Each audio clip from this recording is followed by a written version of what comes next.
유대왕 헤롯 때의 아비야 반열에 제사장 한 사람이 있었으니 이름은 사가랴여. 그의 아내는 아론의 자손이니 이름은 엘리사벳이라.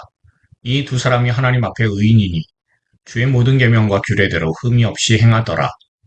엘리사벳이 잉태를 못함으로 그들에게 자식이 없고 두 사람의 나이가 많더라. 마침 사가랴가 그 반열의 차례대로 하나님 앞에서 제사장의 직무를 행할세. 제사장의 전례를 따라 제비를 뽑아 주의 성전에 들어가 분향하고 모든 백성은 그 분향하는 시간에 밖에서 기도하더니 주의 사자가 그에게 나타나 향단 우편에 선지라. 사가랴가 보고 놀라며 무서워하니 천사가 그에게 이르되 사가랴여 무서워하지 말라. 너의 간구함이 들린지라. 네 아내 엘리사벳이 네게 아들을 낳아주리니 그 이름을 요한이라 하라. 너도 기뻐하고 즐거워할 것이요 많은 사람도 그의 태어남을 기뻐하리니 이는 그가 주 앞에 큰 자가 되며 포도주나 독한 술을 마시지 아니하며 모태로부터 성령의 충만함을 받아 이스라엘 자손을 주 곧 그들의 하나님께로 많이 돌아오게 하겠습니다.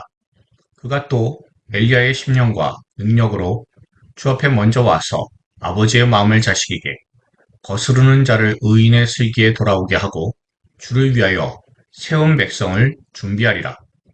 사가랴가 천사에게 이르되 내가 이것을 어떻게 알리요? 내가 늙고 아내도 나이가 많으니이다. 천사가 대답하여 이르되 나는 하나님 앞에 서 있는 가브리엘이라. 이 좋은 소식을 전하여 네게 말하라고 보내심을 받았노라. 보라, 이 일이 되는 날까지 네가 말 못하는 자가 되어 능히 말을 못하리니 이는 네가 내 말을 믿지 아니함이거니와 때가 이르면 내 말이 이루어지리라 하더라. 백성들이 사가랴를 기다리며 그가 성전 안에서 지체함을 이상히 여기더라. 그가 나와서 그들에게 말을 못하니 백성들이 그가 성전 안에서 환상을 본 줄 알았더라. 그가 몸짓으로 뜻을 표시하며 그냥 말 못하는 대로 있더니 그 직무의 날이 다 되매 집으로 돌아가니라. 이후에 그의 아내 엘리사벳이 잉태하고 5달 동안 숨어 있으며 이르되 주께서 나를 돌보시는 날에 사람들 앞에서 내 부끄러움을 없게 하시려고 이렇게 행하심이라 하더라. 우리가 지난주에 예수님 이야기를 시작하면서 우리의 마지막 날에 무엇을 하다가 예수님을 만날 것인지 결단하는 시간을 지난주에 가졌었습니다. 그리고 우리가 저지른 죄악으로 인해서 성자 하나님께서 살과 피가 되셔서 찾아오셨어요. 그 죄가 무엇이냐 하면 말씀을 버린 죄예요. 그러니 말씀을 버린 우리에게 말씀이 살과 피가 육신이 되셔서 찾아오신 겁니다. 그리고 오늘 본문은요, 성자 하나님이신 예수님께서 이 땅에 찾아오실 때에 일어났었던 일이에요. 예수님 이전에 예수님과 상관없어 보이는 그런 한 제사장 집안의 이야기에서 예수님의 이야기가 출발하고 있다는 것을 우리가 볼 수가 있습니다. 제가 지난주에도 말씀드렸던 내용을 다시 한번 강조해서 말씀을 드립니다. 하나님께서는 사람들이 하나님의 말씀을 버리며 반역할 것을 이미 다 알고 계셨습니다. 세상이 죄로 물들게 될 것을 다 알고 계셨어요. 그럼에도 불구하고 하나님께서는 세상을 창조하셨습니다. 그 이유는 하나님께서는 죄의 구애를 받지 않으시기 때문에 그렇습니다. 하나님께서는 태초부터 이 세상을 고장내고 병들게 만드는 죄에 대한 계획이 있으셨다라는 거예요. 그렇기 때문에 전혀 예수님의 이야기와 상관없어 보이는 이 사가랴 집안의 제사장들의 그 집안의 이야기는 예수님 이야기에 포함된 하나님의 큰 그림이다라는 것을 여러분이 기억하셔야 돼요. 오늘 본문의 이야기가요, 잘 보시면 예수님 이야기하고는 무슨 상관이 있냐 싶잖아요. 이 제사장 사가랴와 그의 아내 엘리사벳의 이야기가 어떻게 말씀이 육신이 되어서 곧 살과 피로 오신 예수님의 이야기하고 어떻게 만나게 되는지 오늘 말씀을 통해서 우리가 확인해 볼 수 있길 바랍니다. 그리고 죄로 가득한 이 땅에 예수님께서 오실 때 왜 사가랴 집안의 이야기가 필요했는지, 그리고 사가랴 집안의 이야기가 우리 믿음의 사람에게 주는 의미가 무엇인지 깊이 한번 생각해 볼 수 있는 귀한 시간이 될 수 있길 바랍니다. 여러분, 오늘 본문 중에요, 우리에게 정말 중요한 정보를 제공하는 말씀이 하나가 있어요. 그럼 5절 보십시오. 유대왕 헤롯 때라고 하는 구절이 우리의 눈에 띕니다. 다시 말하면요, 지금으로부터 2000년도 더 된 때다라는 거예요. 그리고 이 이야기는 한반도, 우리나라에서 일어난 일이 아니라 팔레스타인 지역이라고 하는 그런 곳의 이야기예요. 그러니까 사실요, 이 말씀, 유대왕 헤롯 때라고 하면요, 우리랑 영 상관이 없어 보이고 정말 먼 이야기 같지 않습니까? 어떤 감정도 우리 안에 일어나지 않아요. 그리고 유대왕 헤롯 때라고 너무 덤덤히 기록을 하고 있으니까 읽는 우리도 그러려니 하고 지나가요. 그런데 이 시기가 언제냐면요, 이스라엘 역사상 정말 어두웠던 시기 중에 하나였습니다. 우리가 간단히 일제시절에라고 하면요, 떠오르는 생각이 있잖아요. 갑자기 피가 끓어오르시는 분은 아마 이 자리에 계신 분들 가운데 이순득 권사님 정도만 일제시절을 아주 생생하게 체험하셨을 겁니다.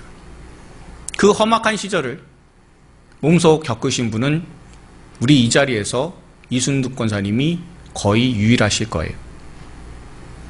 그러나 우리가 일본 제국주의 시절을 경험하지 않아도요, 일제시절이다라고 하면 감정이 끓어오르는 게 있습니다. 또한 6.25 시절에라고 하면요, 전쟁으로 인해 잔인하게 공격해온 공산당과 지긋지긋한 가난과 목숨이 간당했던 그 시절을 떠올리며 몸서리 치시는 분들도 계실 거예요. 그리고 저는요, 이런 일제시절과 6.25를 직접 경험하지 않았어도요, 이때 참상이 얼마나 고통스러웠을까라는 것을 대개 짐작을 할 수 있게 됩니다. 이스라엘 사람들한테요, 유대왕 헤롯 때라고 하면요, 대단히 어두웠던 시기를 금방 떠올릴 거예요. 헤롯이 유대인의 왕으로 오르기 30년 전만 해도 이스라엘은요, 그 당시에 독립국가였습니다. 그런데 가장 무서운 적은 외부의 적이 아니라 내부의 적이다 라는 말이 있잖아요. 그런 세상 말처럼 유대인들이요, 정치권이 갈라져서 대판 싸웠어요. 자기가 왕권을 잡겠다는 이유 하나로 나라가 안에서부터 엉망이 되었습니다. 그럴 때 나타난 사람이 헤롯이에요. 헤롯이 나라가 엉망이고 정신이 없으니까 로마 군대를 끌어들였습니다. 그리고 유대 지역을 장악하고 자기가 왕이 됐어요. 그리고는 유대 지역은 로마가 헤롯을 통해서 다스리는 그런 식민지가 되고 말았습니다. 일단 헤롯은요, 겉으로 보기에는 정치 잘하는 사람처럼 보였어요. 그 당시에 완전히 박살나 있었던 경제도 잘 일으키고 로마 제국이라고 하는 강력한 그런 세력을 뒷배삼아서 그래서 혼돈스러웠던 사회를 정리시켰습니다. 유대인들에게 환심을 사고자 유대인들 중에서 마리암네라고 하는 왕비를 택해서 자신의 왕비로 두었어요. 게다가 유대인들의 자존심을 채워주고자 그동안 초라했었던 성전을 크게 건축을 했습니다. 그래서 그 당시 이런 말이 있었대요. 헤롯은 되게 미워해도요, 헤롯이 지은 성전만큼은 자랑스러워했다라고 하는 기록이 남아있을 정도입니다. 하지만 헤롯의 때 모든 것이 다 평화롭고 사람들은 경제적으로 호황을 누린다고 해도 헤롯은 굉장히 잔인하게 예루살렘과 유대 지역을 통치했어요. 우리가 아는 것처럼 예수님 오실 때 베들레헴에서 태어난 2살 이하의 아기들을 다 죽였습니다. 그리고 자기 왕권을 위협한다고 생각되는 모든 사람들을 다 죽여버렸어요.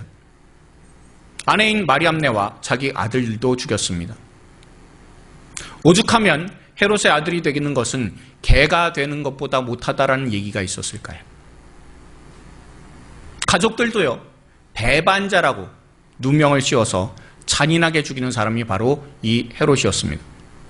그러니 자신에게 저항하는 사람이면 누구든지 죽였어요.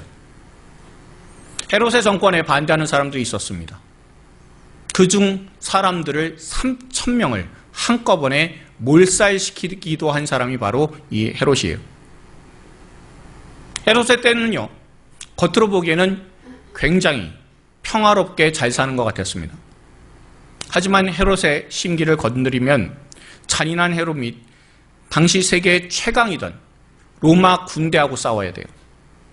그러니 헤롯이 로마 군대의 힘을 빌려서 세상을 평화롭게 만든 가짜 평화의 시대가 바로 이 헤롯의 때라는 그런 때였습니다.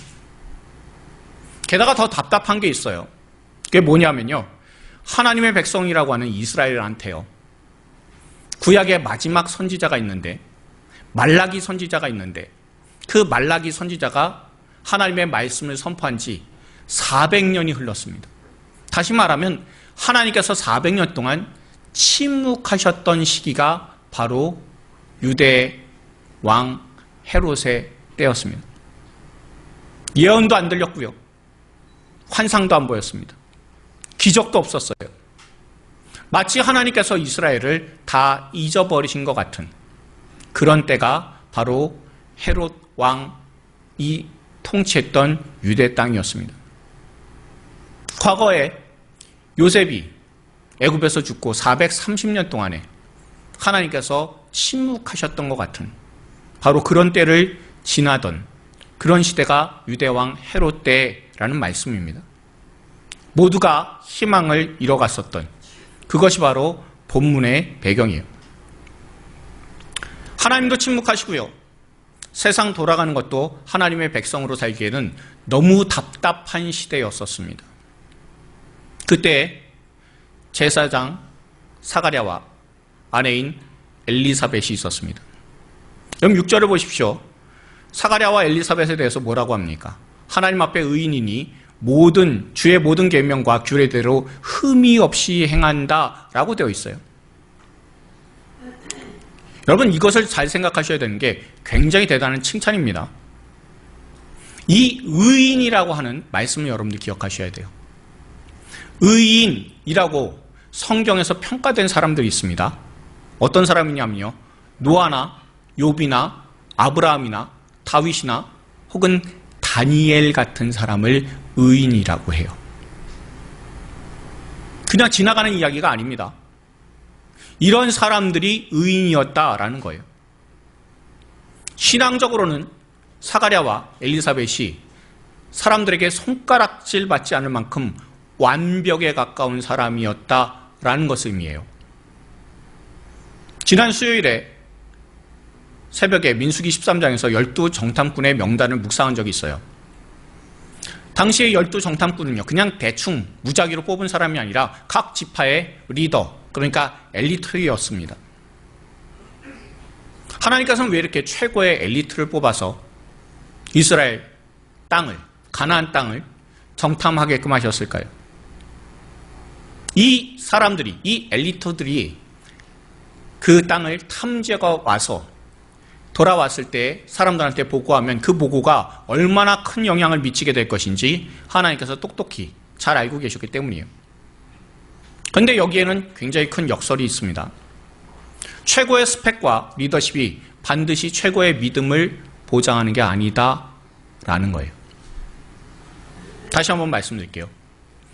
아무리 크게 성공하고 좋은 대학 나오고 그랬다 할지라도 그 사람이 믿음이 좋다 보장 못하잖아요. 그거랑 똑같습니다. 그런데 의인이라고 하는 그런 말씀은 완전히 달라요. 노아와 같은 사가랴, 아브라함과 같은 엘리사벳이다 라고 여러분 보셔야 돼요. 그냥 제사장이 아니라 의인이래요. 노아와 같은 사가랴, 다윗과 같은 엘리사벳, 이렇게 생각하시고 보셔야지 오늘 본문의 말씀이 얼마나 중요한 말씀인지 알게 돼요. 그러면요, 한번 생각해 보십시오. 하나님께서 의인이라고 평가해 주셨잖아요. 그렇죠? 그러면 이 사람들의 기도는 하나님께서 들어주셔야 되잖아요. 의인인데요. 그런데 굉장히 큰 아픔이 있습니다. 무엇입니까? 아이가 없어요.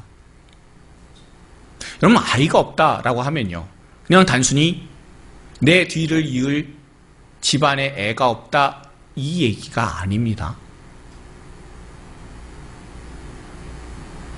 하나님께서 의인이라고 하는 사람의 집에 아이를 안 주셨으니까 진짜 이 사람들이 의인이냐? 라는 의심을 할 수가 있잖아요. 그렇지 않습니까? 아니, 의인이라면서 어떻게 집에 자식도 없어? 하나님께서 왜 의인의 집에는 자식을 안 내려주시나? 혹시 너 다른 꿍꿍이 있는 거 아니냐고. 하나님 앞에 숨겨놓은 죄악들이 있는 것 아니냐고. 그렇게 얼마든지 사람도 생각할 수 있잖아요. 여러분 한번 생각해 보십시오. 교회를 열심히 잘 다니고 교회에서 봉사 열심히 하세요. 그런데 그 어떤 분이, 그 열심히 봉사하시는 분이 집안에 우환질고가 있다라고 한다면 여러분 어떻게 생각하시겠습니까? 둘 중 하나잖아요. 하나님이 안 계시거나 혹은 하나님이 이 사람을 기뻐하지 않으신다는 거죠. 그러니까 사가랴하고요, 엘리사벳은요, 의인으로 살았는데 마치 노아와도 같고 아브라함과도 같은 사람인데, 그런데 그 집에 애가 없으니까 진짜 의인이 맞냐? 혹시 하나님 앞에 숨겨둔 죄가 있으니까 하나님께서 아기를 안 주시는 것 아니냐라고 사람들이 의심할 수 있는 상황이다라는 거예요. 그런데 그런 사가랴에게 한번 기회가 찾아왔습니다. 제비를 뽑아서 성전 안에 들어가 분향하게 되었다는 거예요. 지금으로 치면 어떤 거냐면요, 제비를 뽑아서 이 자리에 강단에 올라와서 하나님의 말씀을 선포할 수 있게 되는 그런 기회를 잡게 되었다라는 것과 비슷하다라고 생각하시면 돼요. 그런데 규모가 달라요. 사가랴가 제사장이었어요. 그 당시에 제사장은요, 24반열입니다. 그래서 순번을 정해서 거기에서 제사장들이 나와서 하나님 앞에 분향을 했어요. 근데 1년이 12달이잖아요. 근데 24반열로 돌아가요. 24개조가 돌아가고 있는 상황이에요. 그러면 한 반열당, 한 조당 보름씩 하나님 앞에 봉사를 하게 됩니다. 그리고요, 그 한 조, 한 반열에 속한 제사장의 숫자가 1000명이 넘었어요. 그러면 1000명이 넘는 사람들 가운데 제비에 뽑힌다? 이게 일생일 때 몇 번이나 있을까요? 거의 없잖아요. 이게 쉽지 않은 거예요. 그 많은 제사장 중에서 제비를 뽑아서 하나님 앞에 나아가서 분향을 드리게 되었다. 이건 가문의 영광입니다. 일생에 한 번 일어날까 말까 한 일이 이 사가랴에게 일어난 거예요. 그러면 여러분들, 사가랴는 자신이 제비를 뽑아서 안에 들어가서 분향하게 되었다는 그런 사실, 그것을 자기가 알게 되었을 때 여러분 마음이 어땠을까요? 대단히 놀랍지 않았겠습니까? 자신이 들어가서 제비 뽑은 날 들어가서 분향할 것만 생각하면 잠도 안 왔을 것 같아요. 얼마나 영광스러운 일입니까? 마음속에 그러지 않았을까요? 내 평생의 소원인, 이렇게 나이 들 때까지 한 번도 하나님 앞에 분향을 드려본 적이 없는데 이제 내가 하나님 앞에 나가서 분향을 할 수 있게 되니 얼마나 좋은지 정말 가슴이 뛰어서 밤에 잠도 안 왔을 것 같아요. 그리고 사가랴는요, 그 성소에 들어가서 하나님 앞에 분향하고자 나갔습니다. 그리고 10절에 나온 것처럼 백성들은 밖에서 사가랴의 분향이 끝나기를 기다리면서 함께 기도하고 있었어요. 사가랴는요, 그 자리에서 간절한 마음을 가지고 하나님 앞에 분향하며 기도했을 겁니다. 자신에게 자식이 없는 아픔이 있어도요, 자기가 제사장이기 때문에 성전 안에 들어가서는요, 이스라엘 전체를 놓고 기도해야 되잖아요. 그런데 마음속에는 자식이 없다라는 것에 대해서 한이 맺혀 있을 사람이에요. 저와 여러분의 삶도 그렇지 않습니까? 주님 뜻대로 살려고 몸부림치고 예배의 자리와 기도의 자리를 누구보다 열심히 지키고 있는데 가장 간절한 기도의 문은요, 꽉 닫혀 있는 경우가 얼마나 많이 있습니까? 절망이에요. 하나님께서 응답 안 하실 때가 사실은 가장 답답하고 힘이 들 때입니다. 그때 우리는 생각하게 돼요. 하나님, 정말 살아계신다면 이러실 수 있습니까? 제가 하나님의 사람인데, 사갈 같으면 제가 제사장인데, 하나님께 어떤 악한 일도 하지 않았다고 해서, 그래서 하나님께서도 의인이라고 인정해 주셨는데, 그리고 정직하게 살아왔는데, 어떻게 제 기도는 한 번도 안 들어주십니까? 라고 섭섭해 할 수 있잖아요. 그런데 이런 상황에서 우리가 기억해야 되는 말씀이 하나 있어요. 우리가 전도서 3장 1절부터 7절까지의 3장 1절과 7절의 말씀 한번 보도록 할게요. 읽습니다. 범사에 기한이 있고 천하 만사가 다 때가 있나니 잠잠할 때가 있고 말할 때가 있으며 아멘. 다시 말하면요, 하나님께서 침묵하고 계실 때에는요, 하나님이 안 계시다거나 하나님께서 저와 여러분의 기도에 관심이 없으시다, 귀를 막고 계신다라는 뜻이 아니다라는 거예요. 침묵의 시간이란 하나님께서 정하신 그 때를 기다리는 시간이 바로 침묵의 시간입니다. 우리의 믿음은요, 바로 그 보이지 않는 그 시간 속에서 하나님께서 안 보이는 것 같은 그 시간의 때에 우리의 믿음이 증명이 돼요. 제가 자주 말씀을 드리지만요, 인생 평탄하게 잘 되고 순탄하게 모든 일들이 풀려나갈 때는요, 솔직히 말씀을 드리면 믿음이라는 게 크게 필요하지 않잖아요. 그렇지 않습니까? 믿음이 필요 없어 보이는 것 같은 때가 뭔가 슬슬 잘 풀려가는 그런 때예요. 하지만 삶이 요동치고요, 그리고 하나님께서 침묵하시는 것 같은 바로 그때가 믿음으로 살아가야 되는 시간이다라는 겁니다. 막막한 상황인데 하나님께서 침묵하시는 것 같은, 내 기도 들으시지 않는 것 같은, 그래서 하나님은 아예 잊고 살자라고 일주일 중에 6일 동안은 그렇게 세상에서 사시다가 하나님 기억나서 하루만큼은, 한 시간만큼은 내가 그래도 하나님 기억해야 되겠다라며 의자리에 혹시 나오시지는 않으셨습니까?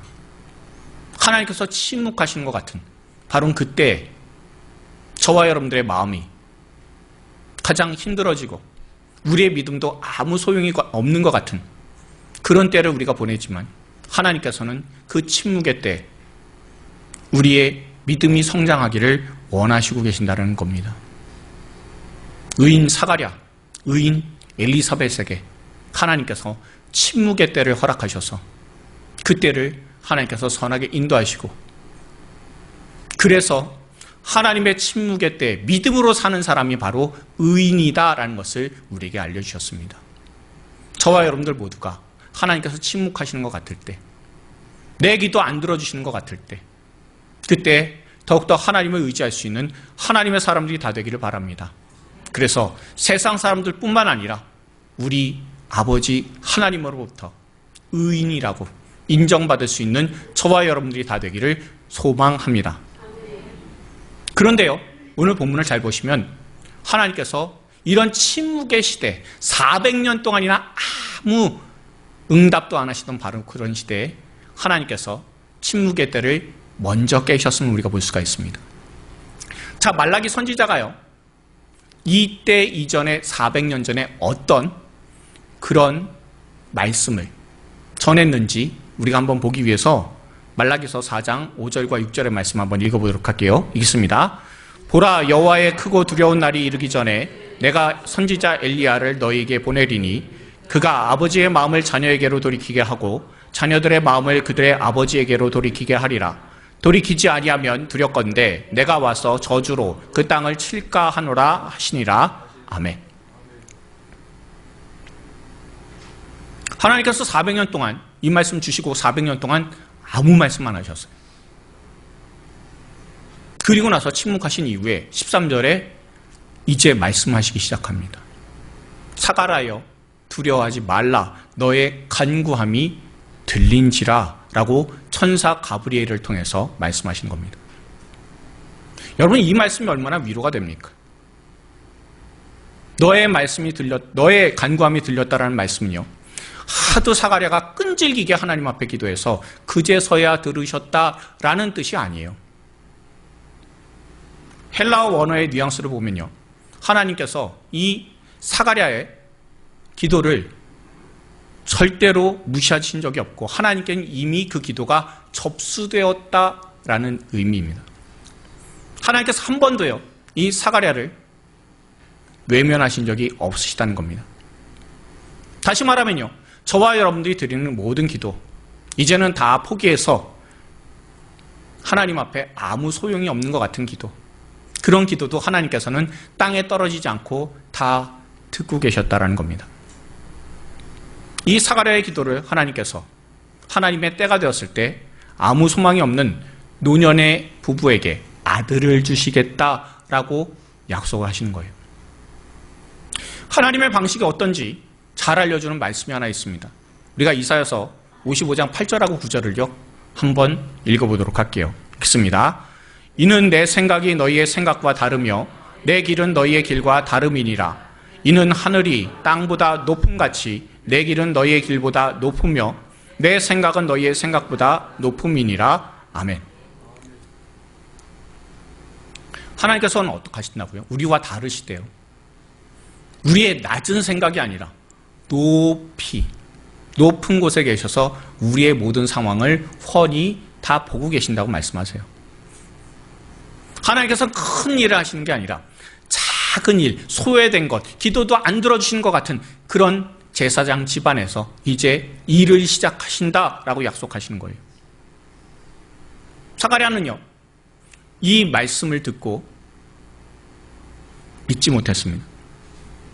그러자 사가랴가 믿지 않음에 대해서 침묵당하잖아요.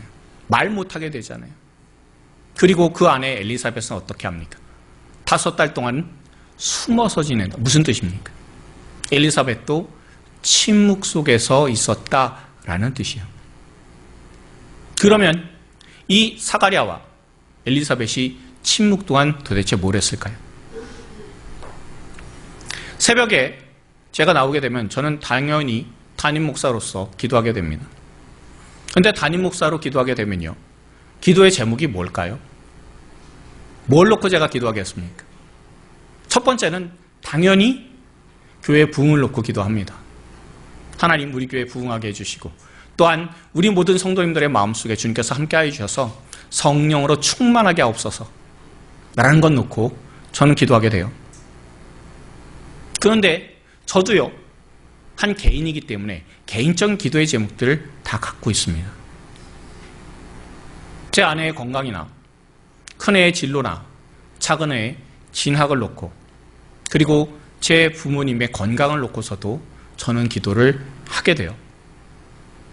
그렇지만 교회를 위한 기도가 제일 먼저 나올 수밖에 없잖아요. 제 개인적인 기도는 다 뒤로 미뤄둡니다. 사가랴를 한번 생각해 보십시오. 성전에 들어가서 분야하면서 기도할 때 어떤 기도했을까요? 하나님, 자식 없는 나를 돌아보셔서 불쌍히 여기셔서 자식 하나 주십시오라고 그렇게 기도했을까요? 아니잖아요. 제사장으로 들어갔잖아요. 이스라엘 대표로 들어갔잖아요. 그러면 이스라엘의 부흥을 위해서 할 수밖에 없는 상황이잖아요. 그런데 본문의 응답은 어떻습니까? 가브리엘 천사가 나타나서 13절처럼 네가 아들을 얻을 것이다 라고 해요. 여러분, 이게 무슨 의미인지 좀 느낌이 오세요? 자, 자기는요, 이스라엘 대표로 들어가서 하나님 앞에 분향하면서 이스라엘 민족의 부흥을 놓고, 하나님, 다윗의 때처럼 부흥하게 해주십시오. 다시 한번 왕성하게 해주십시오. 로마 제국의 그 소나기에서 벗어날 수 있도록 해주십시오. 그거 놓고 기도 안 했겠어요? 그런데 응답이 뭐라고요? 아들 낳아주겠다. 그러니까요, 사가랴가요, 그냥 못 믿겠다라는 게 아니에요, 지금. 하나님, 이 타이밍이 그 타이밍이 아니잖아요. 지금 그런 말씀하실 때입니까? 라는 것과 똑같아요. 하나님 앞에 이스라엘 민족을 놓고 공적인 기도를 드리는데 하나님의 응답은 등남이래요. 그러면 얼마나 당황스럽겠습니까? 여러분 이렇게 한번 생각해 놓고 한번 보십시오. 제가 교회에 그 부흥을 놓고 기도를 하고 있었어요. 그런데 가브리엘이 나타났습니다. 그리고 저한테 이렇게 얘기하는 겁니다. 상환아, 네 기도를 들었다. 이 산정목교회를 부흥시켜주마. 그러니 너에게 셋째를 주겠다라고 하시면 제가 마냥 기뻐해야 되겠습니까?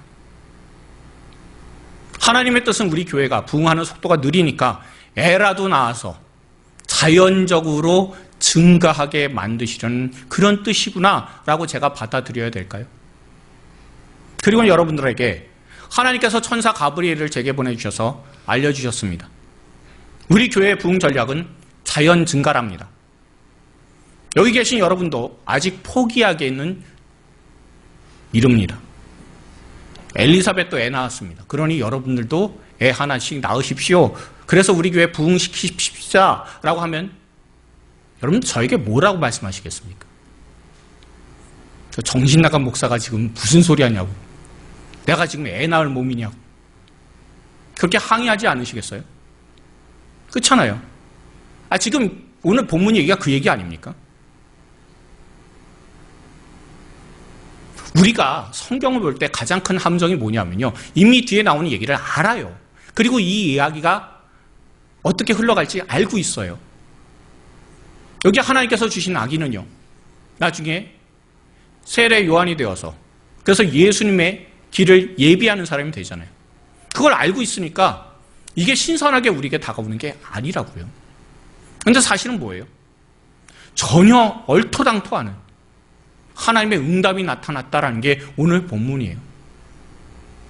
사가랴가 아무리 의인이어도요. 하나님의 뜻에 맞춰서 사는 사람이라고 할지라도 하나님의 뜻에 대해서 의심할 만큼 그런 놀라운 일이 일어났다라고 하는 겁니다. 물론 사가랴는요. 이스라엘의 제사장이니까 저하고는 그릇이 다른 사람이에요. 게다가 의인이잖아요. 그런 사람하고 저하고는 위치 자체가 아예 달라요. 이스라엘 전체를 놓고서 기도를 하고 있는데 등남하게 될 것이다. 얼마나 예상 바뀝니까? 너무 갑작스럽고 의외여서 믿기가 힘들 수밖에 없는 거예요. 그저 하나님께서는 어떻게 하십니까? 제사장인 사가랴와 엘리사벳에게 침묵의 시간을 허락하세요. 사가랴는요, 하나님의 그 신뢰하지 못하는 그런 잘못이 있어서 침묵한다고 쳐요. 그런데 엘리사벳은 왜 5개월 동안이나 숨어서 침묵하고 있어야 됩니까? 그 해답이 바로 오늘 본문 25절이에요. 우리가 25절을요, 표준 세번역으로 한번 읽어보도록 할게요. 읽습니다. 주께서 나를 어여삐 보시던 날에 나에게 이런 일을 베풀어 주셔서 사람들에게 당하는 나의 치욕을 씻어주셨다 하였다. 아멘. 이게 오늘 말씀의 핵심이에요. 엘리사벳이 말한 부끄러움, 치욕은요, 단순히 애가 없다라는 그런 개인적인 수치를 의미하지 않습니다. 이것은요, 그 당시에 하나님이 침묵한 것 같아서, 그래서 아무런 응답이 없어서, 그래서 주변에 있는 많은 민족들로부터 네가 무슨 하나님의 백성이냐고, 하나님 어디 계시냐고 하는 그런 사람들의 수치에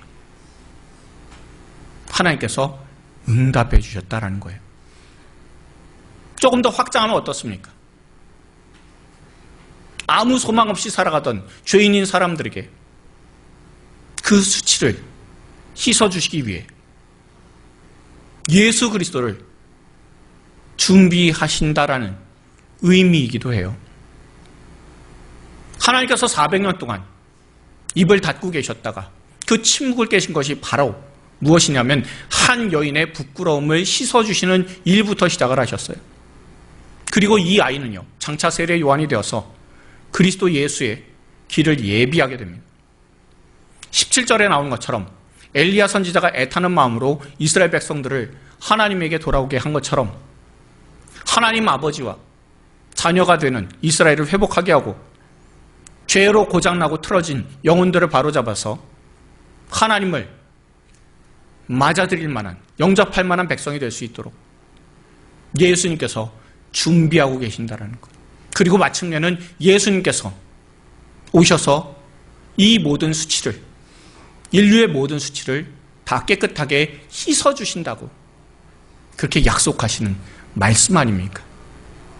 엘리사벳이 어떤 사람입니까? 너무 나이가 들어서 이제 애 낳을 수도 없어요. 애 낳을 몸도 아니고요. 그리고 애가 생긴다고 해도 잘 키울 수가 있을까 싶을 정도로 나이 든 사람이에요.